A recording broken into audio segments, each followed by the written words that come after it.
Changes आपण केले आणि दोन्ही सभागृहांमध्ये चर्चेअंती हे बिल आपण मंजूर केलेलं आहे।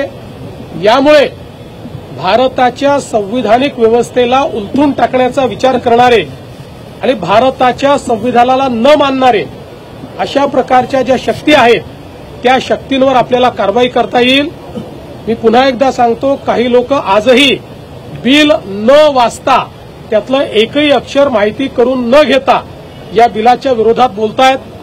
त्यांनी जर बिल वाचलं तर ते कधीच या विरोधात बोलणार नाही, कारण या बिलाच्या विरोधात बोलणारे एक प्रकारे या देशातल्या जे काही कडवी डावे विचारसरणी आहे, लेफ्ट विंग एक्स्ट्रीमिझम आहे, त्याच्याच विचाराला कुठेतरी पुढे नेण्याचा प्रयत्न करतायत, नकळत प्रयत्न करतायत। त्यामुळे त्यांनी हे बिल वाचावं। या बिलाने कोणाचाही आंदोलनाचा अधिकार काढून घेतलेला नाही। या बिलाने कोणालाही सरकारच्या विरोधात बोलण्याचा अधिकार काढून घेतलेला नाही, सरकारच्या विरोधात लिहिण्याचा अधिकार काढून घेतलेला नाही, सरकारच्या विरोधात अभिव्यक्ती करण्याचा कुठलाही अधिकार काढून घेतलेला नाही। सर्व प्रकारची आंदोलनं करता येतात। किंबहुना हा एकमेव कायदा असा आहे की ज्या कायद्यामध्ये संघटना बॅन करता येते तरच व्यक्तीवर कारवाई करता येते, त्याशिवाय व्यक्तीवर कारवाईच करता येत नाही। आणि संघटनेवर कारवाई करण्याकरता हा पहिला कायदा असा आहे की ज्यामध्ये अपराधाला नाहीतर आपण पहिले अरेस्ट करतो आणि त्यानंतर कोर्टापुढे जातो, पण इथे कोर्टासारखी जी व्यवस्था उभी केली आहे, हायकोर्टचे जज किंवा रिटायर्ड जज, डिस्ट्रिक्ट कोर्ट जज आणि पीपी असं एक मंडळ तयार केलं आहे। पहिले त्यांच्या पुढे पुरावे घेऊन जावं लागेल आणि त्यांनी पुरावे योग्य असं म्हटलं तर बॅन होईल। आणि अशा प्रकारचा बॅन केल्यानंतरही त्या संघटनेला 30 दिवसामध्ये हायकोर्टात जाण्याची मुभा असणार आहे। अशा प्रकारचा कायदा तयार केलेला आहे, जनहितामध्ये, लोकहितामध्ये आणि संविधान आपलं हे सर्वोपरी असलं पाहिजे याकरता कायदा तयार केलेला आहे। मला असं वाटतं की ज्यांनी कायदा वाचला त्यांनी याचं स्वागतच केलं।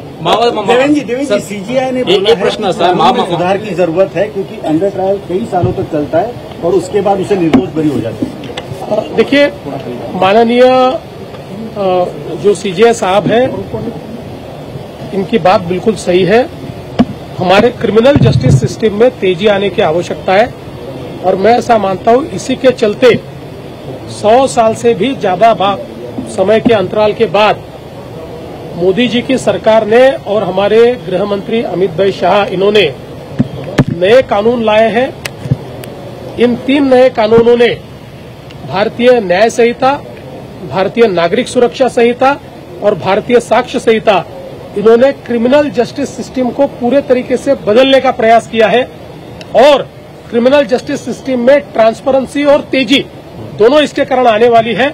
और मुझे लगता है कि एक और कानून है, दूसरी ओर व्यवस्था है और तीसरी ओर जो कोर्ट्स है, कोर्ट्स भी धीरे धीरे इस सिस्टम को अपनाएंगे तो इसमें तेजी आएगी। माओवादी विचारांचे काही लोक जे आहे ते यापूर्वी पाहिलं आपण, त्यांच्यावर कारवाई करणं शक्य होणार आहे आणि माओवादी विचारांचे काही लोक गांधीवादी संस्थांमध्ये सुद्धा गेल्याचे वर्ध्यामध्ये महात्मा गांधी आंतरराष्ट्रीय विद्यापीठ असेल किंवा इतर ज्या संस्था कारवाई होईल।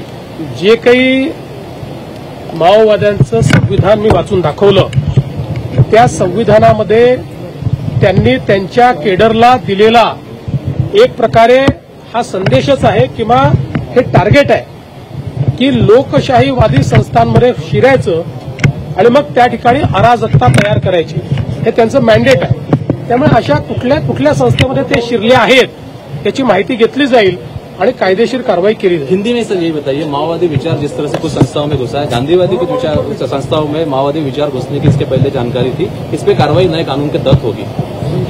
देखिए, अर्बन माओवाद ये पिछले कुछ वर्षों में